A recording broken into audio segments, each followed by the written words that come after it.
par an, Dubaï s'est imposé comme une destination touristique de premier plan.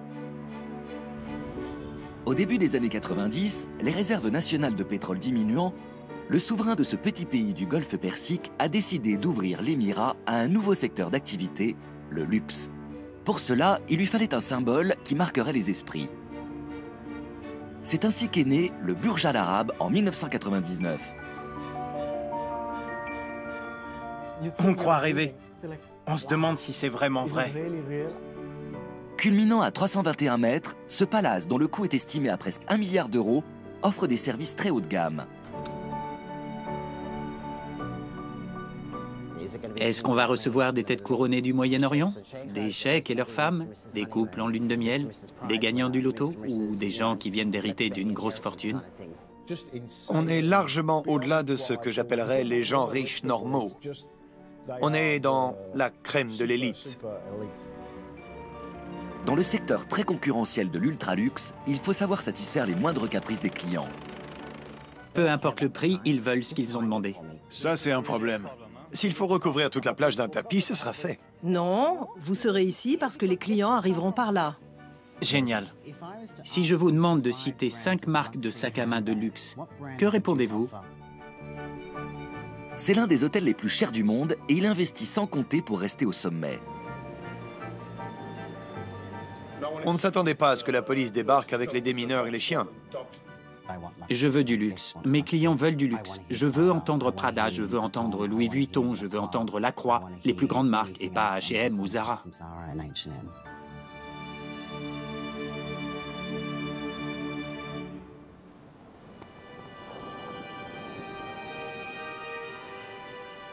Sur la côte sud du Golfe Persique s'élève une silhouette reconnaissable entre toutes. Le Burj Al Arab, la tour des Arabes, évoque une voile gonflée par le vent en souvenir du passé maritime de la région. Il est bâti sur une île artificielle et c'est l'un des hôtels de très grand luxe de Dubaï.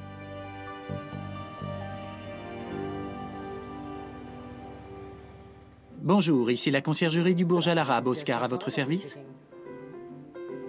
Oscar, né en Australie, veille sur les clients depuis 2010. C'est le bureau de la conciergerie. C'est mon nid, ma maison. C'est le cœur de mon identité, de mon métier et du travail de toute mon équipe. On est au centre de tout. On s'occupe de tout et on veille à ce que tout se passe bien dans le hall de la réception.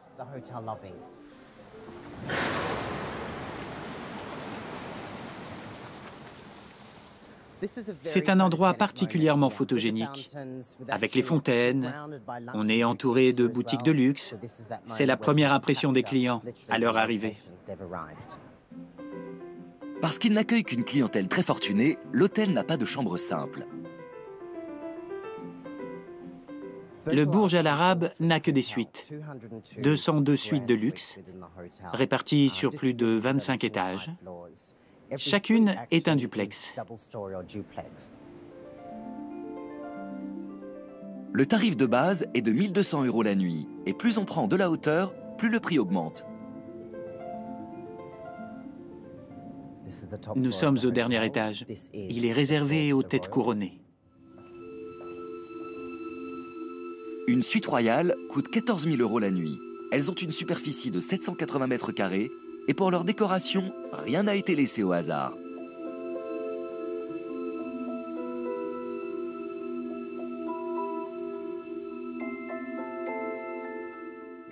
C'est un lieu à la gloire du voyage. On est allé chercher les plus beaux tissus en Europe et en Afrique. C'est une sorte de melting pot. Dubaï a toujours été une nation d'échanges commerciaux, notamment grâce à la mer. Le summum de l'opulence est bien sûr la chambre principale. Que le spectacle commence. Bien sûr, un lit qui tourne. Quel roi n'en rêverait pas? Et dites-moi, à quoi ça sert? Ce n'est peut-être pas utile ou pratique, mais ça sort du lot. Personne d'autre n'en a, et c'est inoubliable.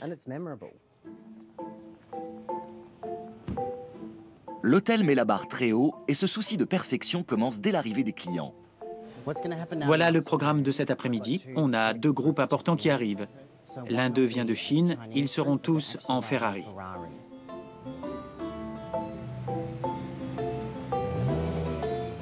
Il faut que la circulation soit fluide à l'entrée de l'hôtel. C'est la première impression que les gens ont du Burj Al Arab. Pour atteindre l'hôtel, il faut emprunter un pont privé d'environ 300 mètres.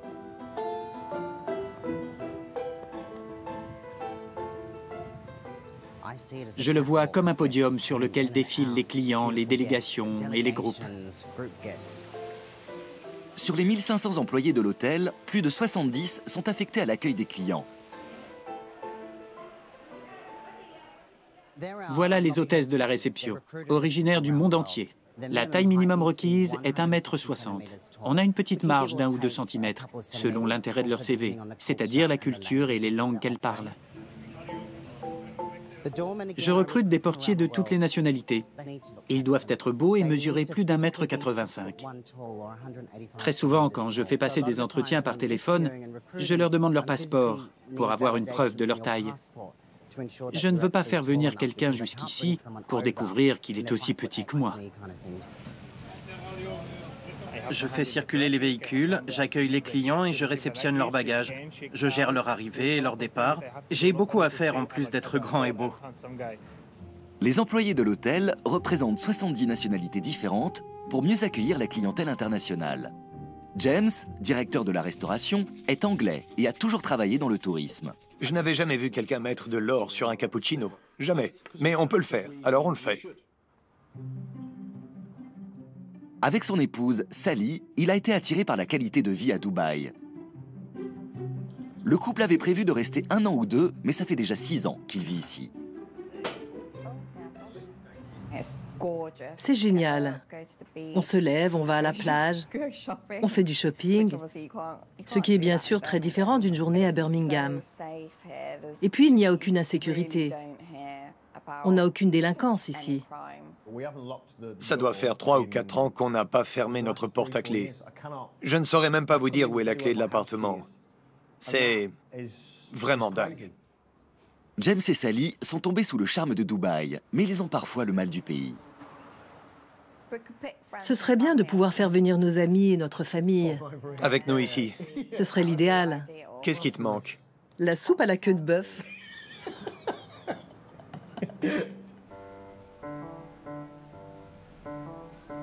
La conciergerie reçoit la plupart des demandes des clients. Nous cherchons encore. Je vous demande un instant, merci. Allô, Jen? Ekaterina est directrice adjointe de la conciergerie. Elle est à l'hôtel depuis 2011. Je viens de Roumanie. J'ai fait des études dans le tourisme. Dès le premier jour, j'ai adoré être concierge. J'en avais entendu parler à l'école. Ça me semblait magique. Ces gens capables de trouver des places de théâtre ou une table au restaurant alors que tout est complet. J'ai trouvé ça incroyable et fascinant. Avant l'arrivée d'Ekaterina, l'équipe de la conciergerie était entièrement masculine.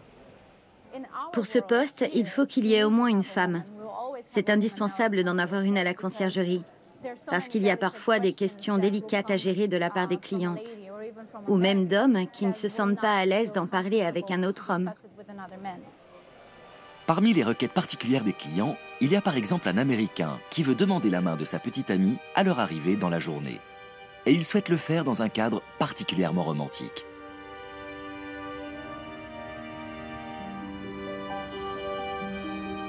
Sur le toit de l'hôtel se trouve la deuxième entrée.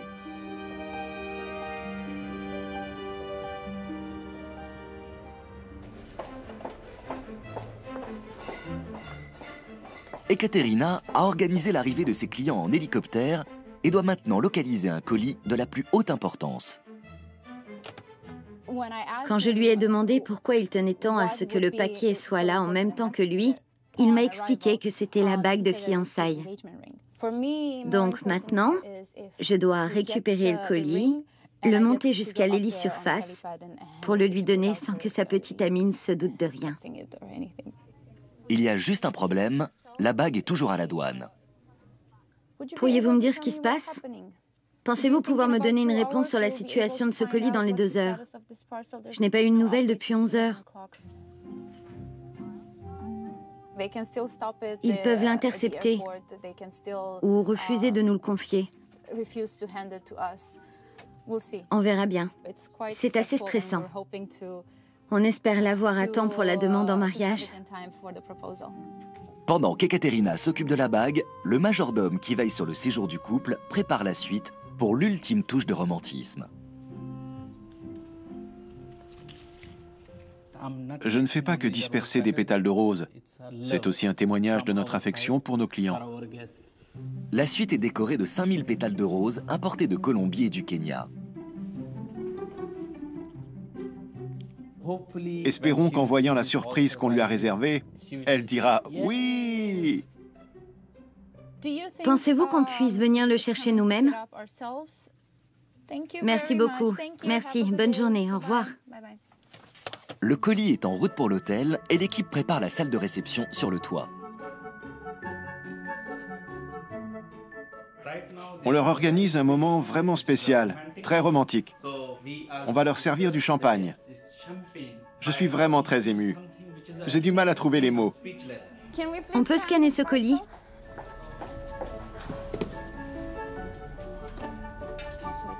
Ekaterina n'a plus que quelques secondes pour rejoindre le toit avec la bague.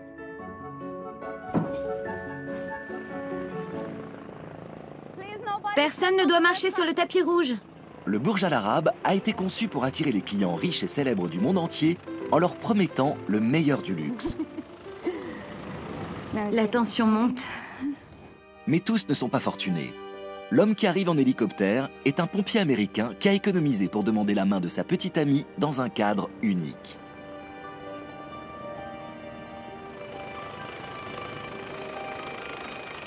Pour ne pas éveiller les soupçons de la jeune femme, Ekaterina a laissé la bague dans le colis.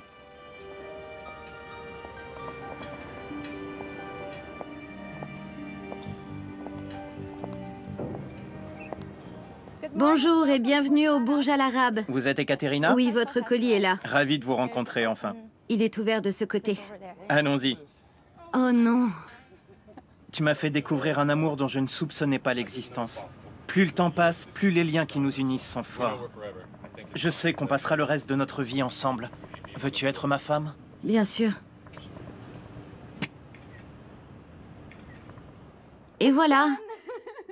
Tout s'est passé comme sur des roulettes. Elle a dit oui. Elle ne se doutait de rien. C'est vraiment original de faire sa demande avec un colis. Un colis un peu spécial. Merci, Ekaterina. Sans vous, je n'aurais pas réussi. Je vous en prie. Tout le plaisir était pour moi. Chris est en mission en Afghanistan. Il a pris quelques jours pour inviter Barbara à l'hôtel. Le trajet depuis l'aéroport lui a coûté plus de 2 semaines de salaire. Je n'en reviens pas. Je ne sais plus où j'en suis. Je suis très heureuse d'être dans cet hôtel. Et en plus, je suis fiancée.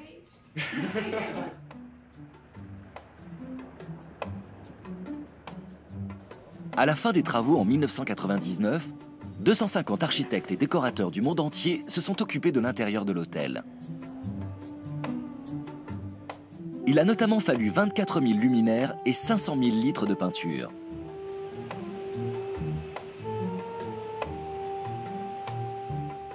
La direction exige la perfection.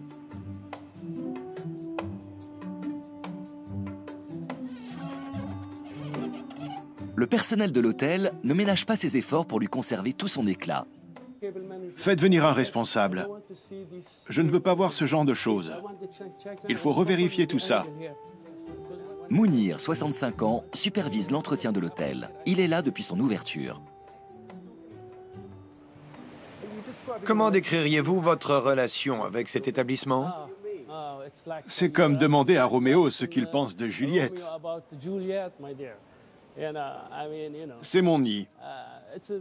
C'est le nid de mon âme.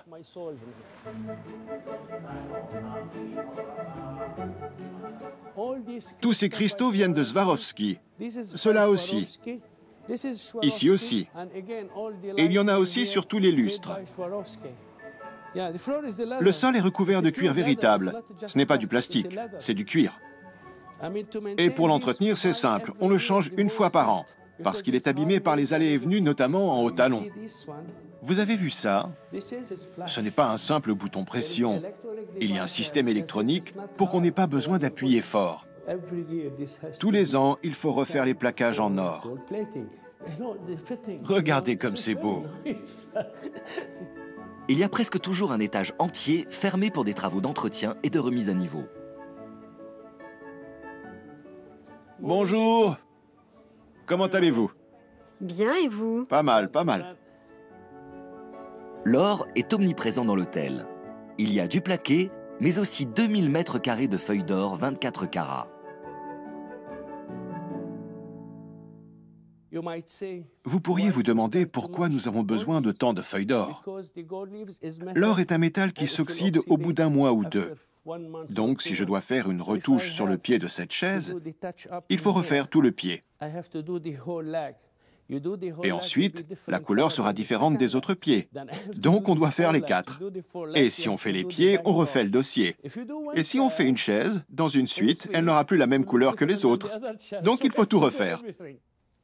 Pourquoi y a-t-il autant d'or dans le Bourge? C'est une bonne question. Je résumerai ça en une seule phrase. L'or incarne la majesté de la culture arabe.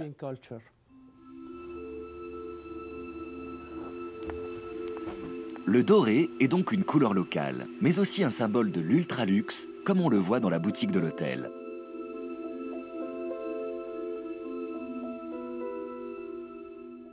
Nous sommes dans la boutique du Burj Al Arab.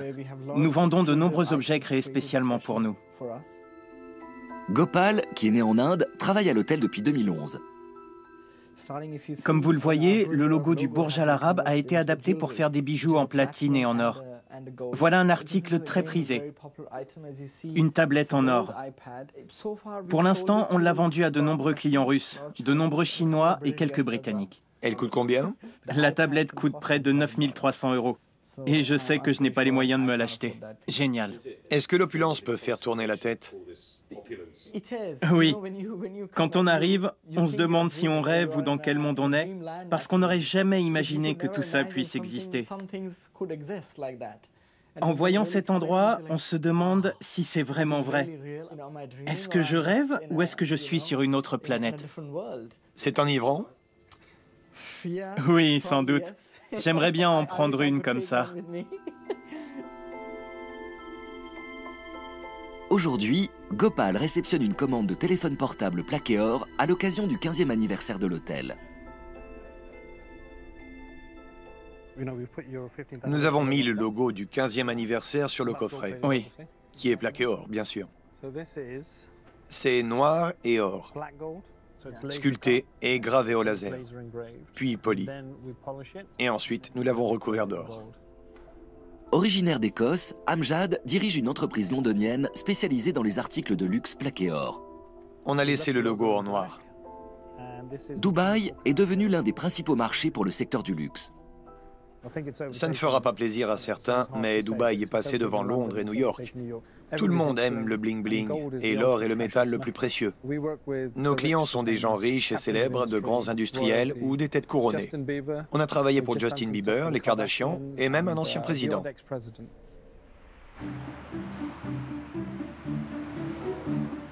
Depuis que Dubaï s'est réorienté dans le tourisme de luxe, de nombreux étrangers viennent y travailler et les expatriés sont 4 fois plus nombreux que les autochtones.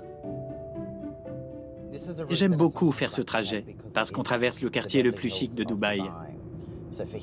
Dans une villa sur 2, vous avez un chirurgien esthétique, une clinique ou un couturier. Pour profiter de ce style de vie, Oscar a quitté son Australie natale il y a 7 ans. C'est ma deuxième maison. Comme c'est mon métier, je connais Dubaï par cœur. C'est mon rôle d'être au courant quand une nouvelle boutique ou un nouveau restaurant ouvre. Il a travaillé dans un hôtel voisin pendant 2 ans avant de décrocher le job de ses rêves. Ça fait cliché, mais la première fois que j'ai traversé le pont, même quand j'étais encore au stade des entretiens d'embauche pour être responsable de la conciergerie au Burj Al Arab, j'ai trouvé ça irréel.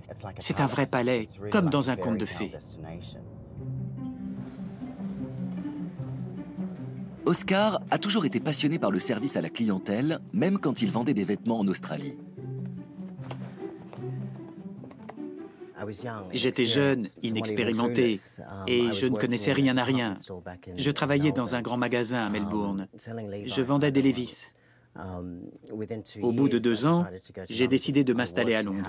Et là, j'ai été embauché chez Harrods et Selfridge. Ça m'a conforté dans l'idée que c'était ma vocation. J'aime vraiment répondre aux demandes des clients les plus exigeants qui veulent ce qu'il y a de meilleur. À l'époque, je me suis occupé des Spice Girls, de la princesse Diana ou des Take That. J'avais atteint le sommet. Moi, le petit Australien, je travaillais dans des endroits fréquentés par les familles royales, les grandes fortunes ou les stars. De nombreux clients de l'hôtel profitent de leur séjour pour faire du shopping. Les employés doivent donc pouvoir les conseiller. Si je vous demande de citer 5 marques de sacs à main de luxe, quelles sont celles que vous pouvez recommander à un client? Et un créateur? Savez-vous ce qu'est un menu dégustation? Pourquoi souhaitez-vous travailler au Burj Al Arab? Il y a un poste à pourvoir au service de la conciergerie et Oscar cherche la perle rare. Mon arme secrète est le test de luxe. Je peux avoir un candidat très qualifié qui travaille dans l'hôtellerie depuis plus de 10 ans, mais s'il ne peut pas me donner certaines réponses précises, adaptées au style de vie de notre clientèle riche et célèbre, il sera plus à sa place dans un autre établissement. S'il me répond qu'on peut acheter un sac de luxe chez Zara ou H&M, il n'est pas fait pour le Burj Al Arab. Je veux du luxe. Mes clients veulent du luxe. Je veux entendre Prada, je veux entendre Louis Vuitton, je veux entendre Lacroix. Il fait passer un entretien téléphonique à Lena, une Allemande de 26 ans. Bonjour Lena, ici Oscar du Burj Al Arab. Comment allez-vous? Bien, et vous? Très bien. Si une cliente veut des Keaton Hills, par où commencez-vous à chercher? Keaton Hills? Je ne sais pas à quoi ça ressemble, mais c'est un style d'escarpin. Très bien. Vous savez qu'il faut chercher du côté des boutiques de chaussures. Citez des marques de champagne. Moët et Chandon, Pommery. Il y a aussi Veuve Clicquot, Laurent Perrier. Parfait. Qu'est-ce que le cachemire? Le cachemire est un type de laine. C'est le duvet d'une chèvre.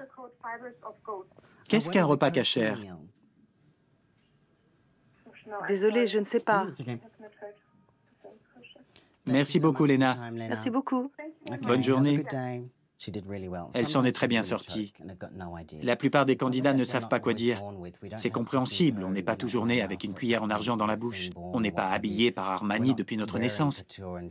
Mais c'est un secteur auquel il faut s'intéresser.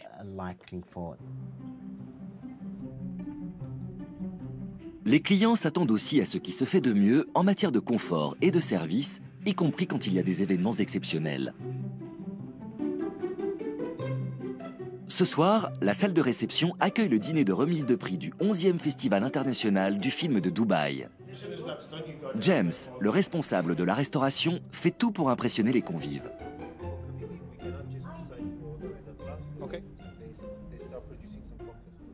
Et les cocktails, on les fait dans les cuisines? On a assez de serveurs et de barman? Oui. Nous avons plusieurs événements de ce genre tout au long de l'année à Dubaï, qui sont très médiatisés. Donc, c'est un honneur pour l'hôtel d'organiser le dîner de gala. Comme des membres de la famille royale des Émirats pourraient remettre des prix, les services de sécurité font une visite surprise pour inspecter les lieux. James et l'équipe doivent s'interrompre alors que les invités vont bientôt arriver et que tout n'est pas encore prêt. Ce soir, c'est une soirée VIP. Et on ne s'attendait pas à ce que la police débarque avec les démineurs et les chiens. Mais ça arrive, c'est comme ça. Ça fait partie des imprévus qu'on doit gérer.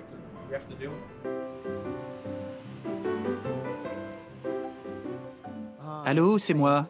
Vous pouvez venir m'aider à l'entrée principale? Elle est dégagée pour l'instant, mais il faut quelqu'un pour surveiller tout ça. Je suis devant, comme ça je guette l'arrivée des VIP. Merci, à plus tard. Oscar doit coordonner la réception de l'hôtel pendant le dîner de ce soir. Malgré tout ce qui se passe par ailleurs, on reste un hôtel. Des clients arrivent, s'en vont ou veulent dîner, donc ça peut être la course. Pour l'instant, on a fait tout ce qu'on pouvait. Tout le monde est sur le pont pour ce soir. Tous ces clients attendent qu'on vienne les chercher en minibus? En buggy. En buggy? Oh là là. Pour que les invités du dîner profitent d'une arrivée en grande pompe, Oscar veut que les clients de l'hôtel ne passent pas par l'entrée principale. Vous n'êtes que deux? Vous pouvez les emmener, s'il vous plaît? Où sont les autres voituriers? Ils sont où? Je n'en vois que deux. Allez, vite, vite.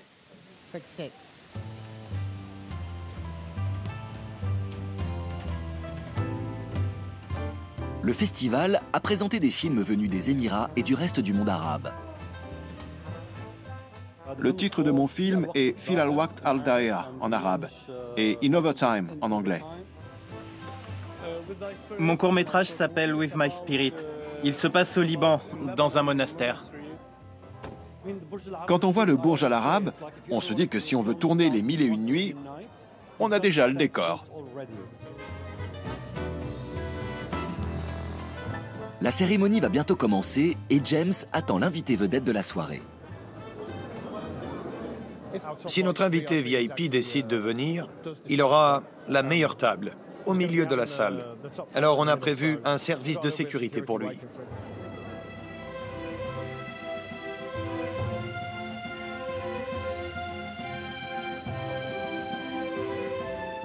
Le cheikh Mansour, fils du fondateur des Émirats arabes unis, arrive juste à temps pour remettre le grand prix. C'est un homme de haut rang. Quand il a fait son entrée, la pression est montée d'un coup. Mais dès que tout est en place, ça se passe comme sur des roulettes. Et tout va bien. Qu'allez-vous faire après? Je crois que je vais aller faire un tour au pub. Ou alors j'irai juste sur mon balcon, sur mon transat, pour me détendre un peu et boire un verre de vin avec ma femme.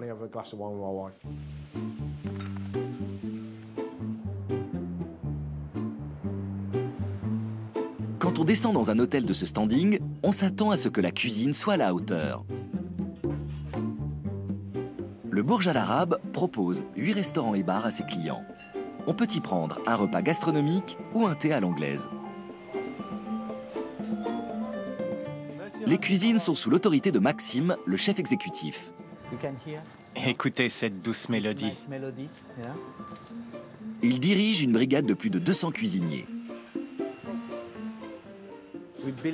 On a formé une équipe pour répondre aux besoins des restaurants. Donc on a des chefs italiens, indiens, français, et chacun apporte sa propre touche à la cuisine. C'est très intéressant de mélanger toutes ces influences venues d'un peu partout. Regardez-moi ça. Maxime ne travaille que les meilleurs ingrédients et ses fournisseurs sont triés sur le volet. C'est du bar de ligne, pas de la pêche au chalut. Des huîtres magnifiques venues d'Irlande. Il y a 2 jours, elles étaient encore dans l'eau. Génial. Je vais vous montrer un autre produit exceptionnel. C'est un vinaigre balsamique incroyable. Il a 100 ans d'âge.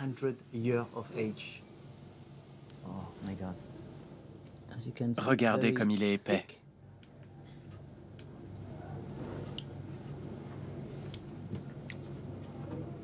Ça a quel goût? Un goût de paradis.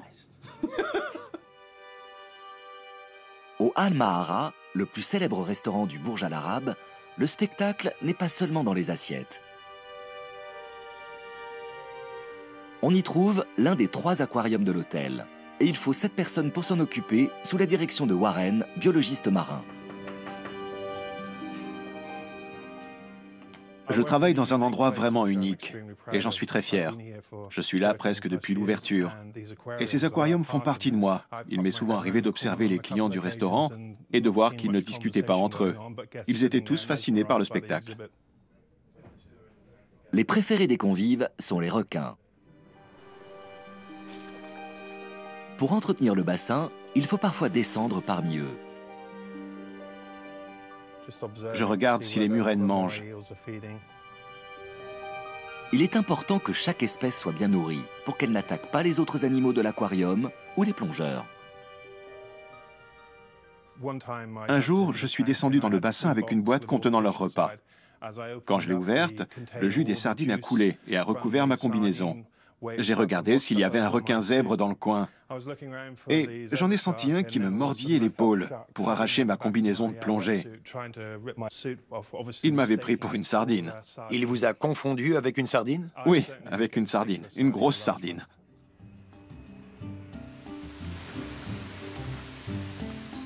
Les clients de l'hôtel croisent souvent les grands de ce monde. Aujourd'hui, le drapeau de l'Ouganda flotte à l'entrée à l'occasion de la venue du souverain du royaume de Toro dans l'ouest du pays. Oscar et l'équipe de la conciergerie ont reçu une requête particulière. J'ai trouvé des tailleurs très haut de gamme. Je pense qu'ils seront parfaits pour satisfaire les demandes d'un roi, pour ses costumes cérémoniels. Ils ont l'habitude d'habiller les clients les plus exigeants à Londres.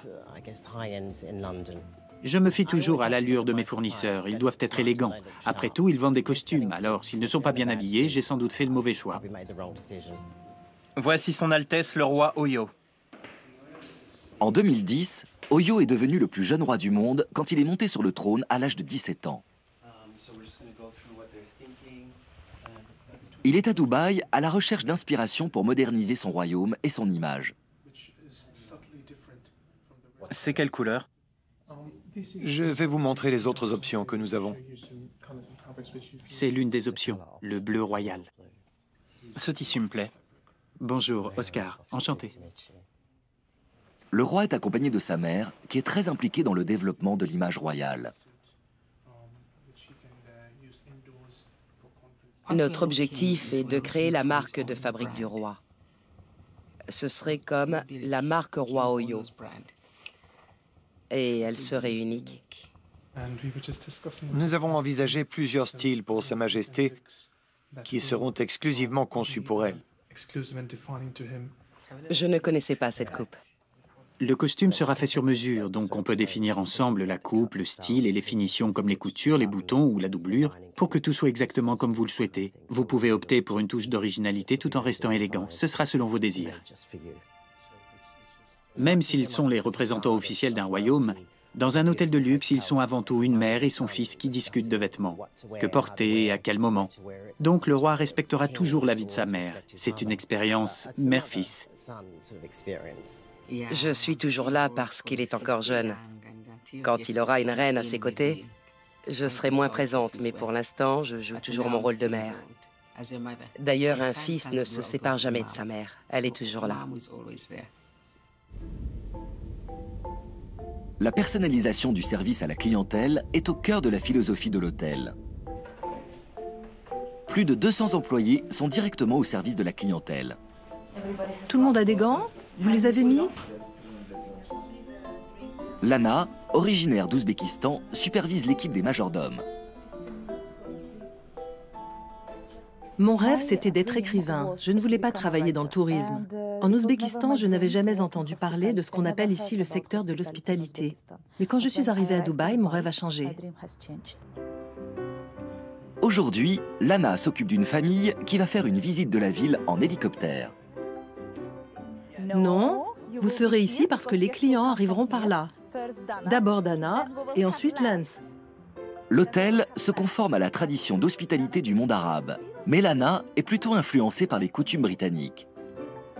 Ensuite Denicios et puis Jorge. J'ai regardé la série Downton Abbey. Oui, je crois que c'était bien le bon titre. J'en suis à la 5e saison maintenant.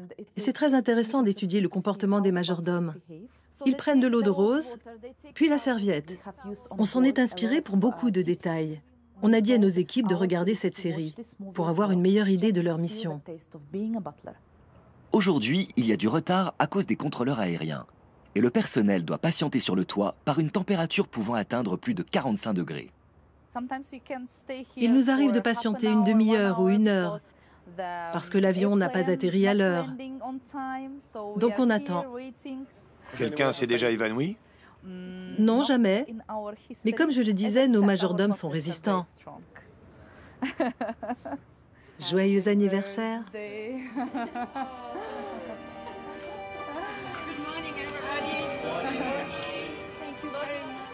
C'est la 3e fois que la famille Diederich séjourne à l'hôtel, mais elle n'avait jamais utilisé les lits surface. Au début, je n'ai même pas osé sortir. Et puis j'ai compris que tout ça, c'était pour moi, pour mon anniversaire. J'ai trouvé que c'était une bonne idée pour l'anniversaire de ma femme. Je voulais un cadeau vraiment spécial.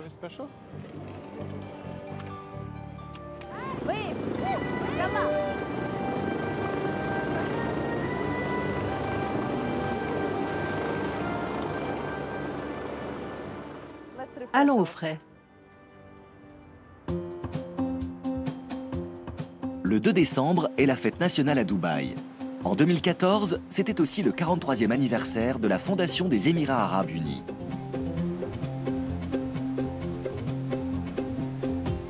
Pour célébrer l'événement et les 15 ans du Burj Al Arab, l'hôtel a organisé une grande soirée sur la plage.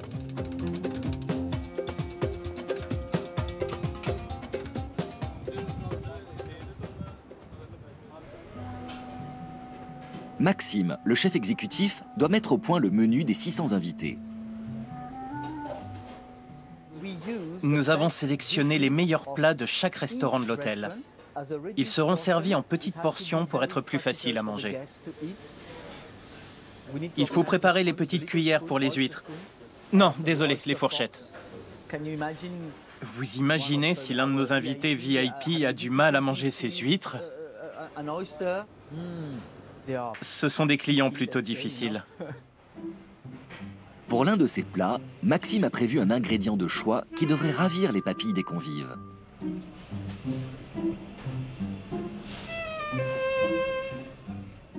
Ce sont des truffes noires. C'est ce qu'on appelle l'or noir. On va en poser de fines lamelles sur du vacherin. Ça fera ressortir la saveur du fromage. Ça donnera un parfum incroyable. Les truffes ont été spécialement importées de France. Elles coûtent plus de 900 € le kilo et ont été choisies avec soin. Ça, c'est la taille de base qu'on trouve sur les marchés. Et voilà celle du Burj Al Arab.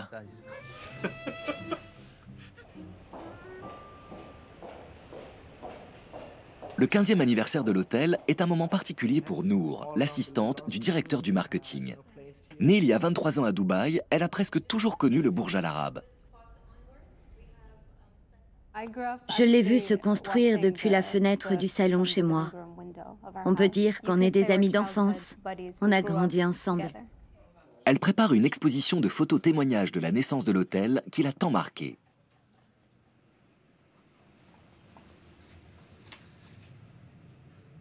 On voit l'hôtel sans sa voile. On a aussi le côté de la façade sans les baies vitrées. Ça va rappeler beaucoup de bons souvenirs.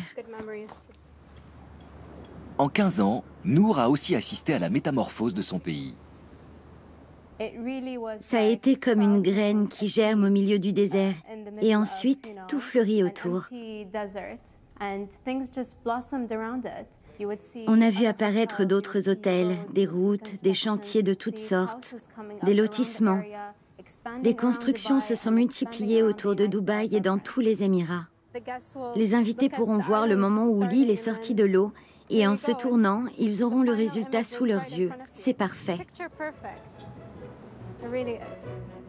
James, le responsable de la restauration, met la touche finale à la plage.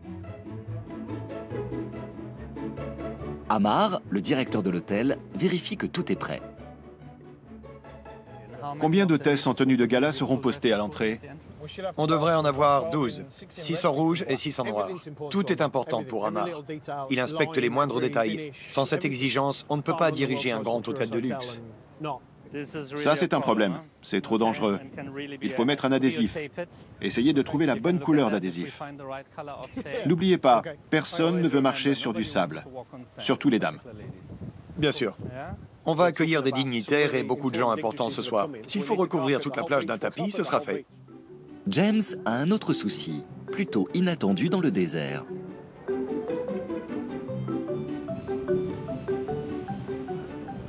Il pleut très rarement. On a beaucoup de matériel électrique, notamment pour l'éclairage. S'il est mouillé, il risque d'être détruit. Et s'il y a trop de vent, il faudra annuler le feu d'artifice. Ce serait vraiment catastrophique. Malgré un bulletin météo qui annonce le pire, il garde son sang-froid. S'il y a un orage, on fera avec. On doit être prêt à gérer tous les aléas. Si on doit sortir les parapluies, on le fera, pas de problème. Quelques gouttes d'eau ne nous arrêteront pas. Ça risque juste d'électrocuter tout le monde.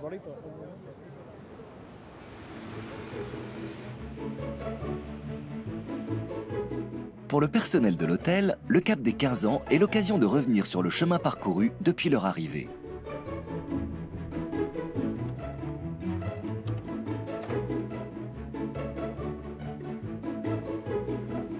Shakil est majordome. Originaire du Pakistan, il a intégré l'équipe en 2003. La première fois que j'ai vu le Burj Al Arab, c'était comme une montagne dressée devant moi. Je me suis donné des petites tapes sur les joues, comme ça. Je n'arrivais pas à croire que j'allais travailler là. J'ai servi des présidents, des joueurs de foot et des stars de cinéma. J'ai croisé tout le monde. La gloire de l'hôtel rejaillit même sur ses employés. Chez moi, ma famille me traite comme une vedette. Tout le monde m'associe au Burj Al Arab. Bonjour, monsieur Elmore. Puis-je entrer? C'est l'heure du départ pour Chris et Barbara, qui se sont fiancés sur le toit de l'hôtel. Shakil adore son job. Ça saute aux yeux quand on discute avec lui. Il aime profondément ce qu'il fait.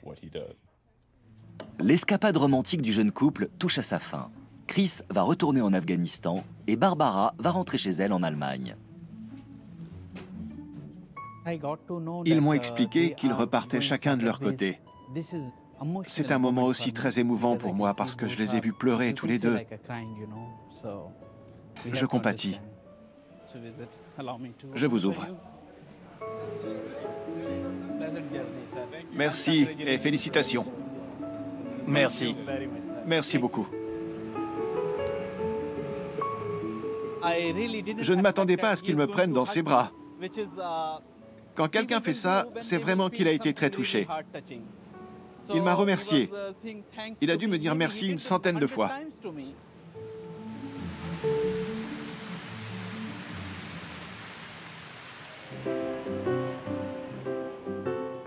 La soirée commence dans 1 heure et Maxime supervise l'installation du buffet pour 600 personnes. Les plats sont transférés des cuisines à la plage. On sent que la tension est à son comble. Les plats sont arrivés sur la plage et on doit tout mettre en place très vite. Surtout ce qui doit être réfrigéré. Par exemple, les huîtres et les Saint-Jacques sont très fragiles et il faut les garder au frais.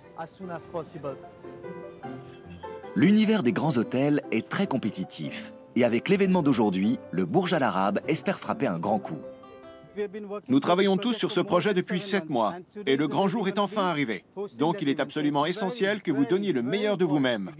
Souriez en permanence et faites en sorte d'être les dignes représentants du Burj Al Arab à chaque instant.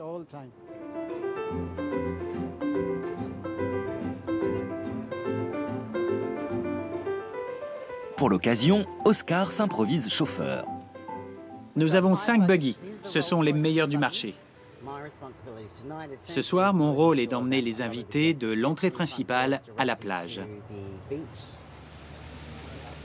Bienvenue à bord. C'est une soirée de gala et les gens sont sur leur 31. On a des chefs d'État, des têtes couronnées, des grands patrons. Ça va être une soirée inoubliable. J'espère que ce sera l'événement de l'année.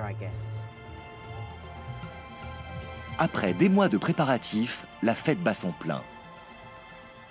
On a eu quelques gouttes pendant que j'installais les dernières tables, mais tout est calme et il n'y a pas de vent. C'est un immense soulagement et tout se passe à merveille. On est très fiers. La pression a été énorme pour toute l'équipe. Je suis très fière. Ça me fait plaisir de voir que ça intéresse les gens. Maintenant, j'attends le feu d'artifice.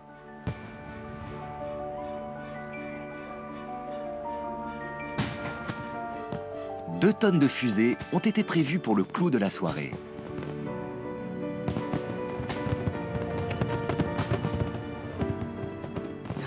C'est difficile de ne pas être ému quand on voit son lieu de travail embrasé par un feu d'artifice. Tout s'illumine. J'ai du mal à ne pas avoir la gorge serrée. Grâce à ce type d'hôtel, Dubaï s'est fait un nom sur la scène internationale. Et l'émirat fera tout pour continuer à briller. Il y a 15 ans, à son inauguration, l'hôtel était un symbole. Le cheikh Mohammed a voulu en faire l'icône de la région. Aujourd'hui, 15 ans plus tard, c'est toujours un symbole. Et je pense qu'il le restera encore très longtemps. Le jour où je quitterai le Burj Al Arab, ce n'est même pas envisageable pour moi. C'est comme un ami très cher. Je fais partie du Burj, autant que les canapés rouges dans le hall d'entrée ou l'or 24 carats.